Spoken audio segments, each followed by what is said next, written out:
There's a lot of buzz out there right now about SaaS. I'm not really sure of the meaning. Could you give me some background?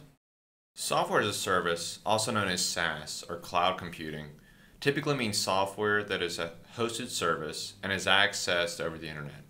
It operates from a centralized server, typically multi-tenant, meaning that there are several different customers and/or operators utilizing the same set of servers. Some examples of SaaS companies and/or products include GSU moving their student email to Microsoft Live at EDU and currently migrating over their staff faculty emails.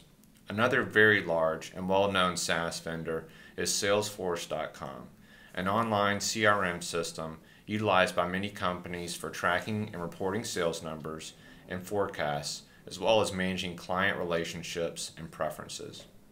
It sounds like companies deciding to utilize a SaaS-based platform are giving up a lot of the central control of their data. Why would a company decide to utilize this type of service? There are actually many compelling reasons to move toward a SaaS-based model, ranging from cost to risk mitigation, speed to market, etc. As depicted, traditional ICE projects need an initial implementation requiring hardware, audits, large IT staffs, and there's also a large risk of running over budget and the project becoming late. A lot of IT projects are unsuccessful. Therefore, SaaS models provide a cheaper cost of entry with less risk. With SaaS, companies save on hardware costs, server support, security audits, and much smaller IT staff to support the applications being utilized. SaaS also has a more predictable ongoing cost, which is very helpful from a budgeting perspective. The ongoing support and maintenance costs are more stable and are delivered by the SaaS vendor on a fairly regular basis. This eliminates the needs for companies to spend time and money determining if new features and/or functions will be compatible with existing systems, as well as eliminates the necessary large IT QA testing staff. It sounds like the SaaS model is extremely beneficial. Why are all business applications currently utilized in a SaaS model? While there are many benefits to deploying a SaaS model, many of which we have just mentioned, there are also some items that should be taken into consideration when looking between a SaaS and a more conservative, traditional in-house implementation solution, depending on each company's situations. Some of the pros of the SaaS model include cost, while this varies by situation and existing infrastructure, especially when considering new projects.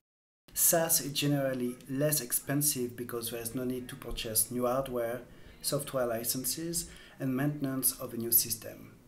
Larger companies may have idle resources that can be used, so it's important to understand the full picture. There's also a lot of risk mitigation thanks to SaaS. Normally, SaaS vendors assume the risk of developing, maintaining, and delivering an application. That being said, CIOs are still accountable to their companies of the quality of the services actually provided, and SaaS vendors should be approached and managed accordingly. Also, one of the benefits of SaaS is flexible contract. The ability for companies to sample products before making a major commitment. For instance, you could have a contract of a couple of months to try a vendor before you buy a model in a longer period. Predictability is also very important because it's going to help your companies to forecast their IT budget. You eliminate the need to develop new features to the system or maintain the infrastructure or applications. SaaS models are typically more predictable from staffing and cost standpoint. One of the last benefits is to have your IT services focus on your business.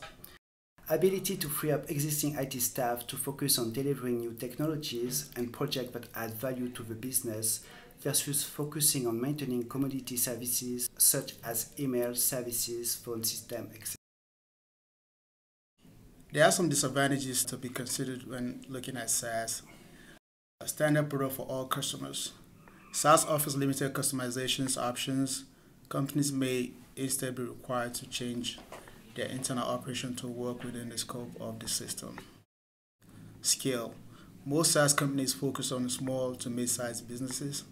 It is important to investigate the ability of a SaaS provider to service very large organizations. Loss of control.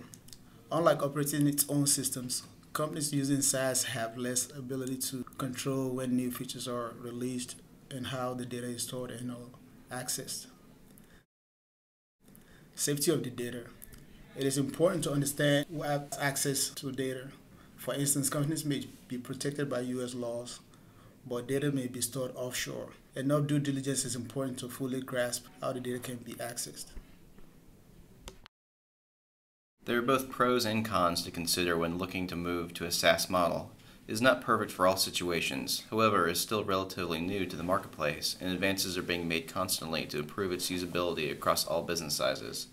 As more and more developers and companies are embracing the SaaS model, improvements are occurring at a more rapid pace. It is easily achievable for web services to be created and deployed in a couple of weeks, whereas in the past, changes to traditional systems could take years to create or change.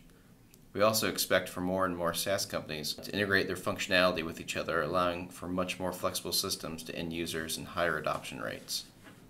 SaaS systems have provided companies with many benefits over the past few years, and continued innovation will lead to a much bigger future. We can thank SaaS programs for lowered operating costs, much faster deployments of systems, and real-time reporting of data for analysis and business decisions. Growth has been steady, and in 2009, total SaaS revenues were approximately $7.5 billion. By 2013, SaaS revenues are projected to almost double to $14 billion, ensuring it will be around for years to come.